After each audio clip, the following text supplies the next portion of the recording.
আর সকালবেলা খেতে ইচ্ছা করছে চিজি পাস্তা, যেটা আমার বাড়িতে কেউ খায় না, শুধু আমি একমাত্র খাই, আমার বোন খায়। তো যাই হোক চলে গেলাম রান্নাঘরে। সেখানে গিয়ে জলের মধ্যে একটু লবণ একটু তেল দিয়ে বসিয়ে দিলাম পাস্তাটাকে সিদ্ধ করতে, অন্যদিকে ডিমটাকে ভুজিয়া করে নিলাম।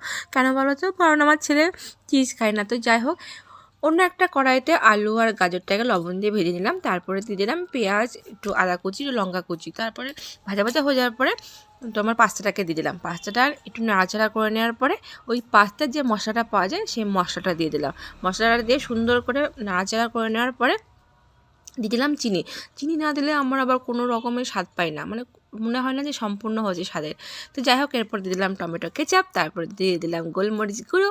এরপর বাবার এটা তুলে দিই, তারপরে আমি চিজ দেবো। ও বাবা, চিজ দিতে দেখি একটা কিউবই আছে। তো যাই হোক চিজটা তো পাবো, যে আমি মন দিয়ে খাই। আর তোমরা কী করবে?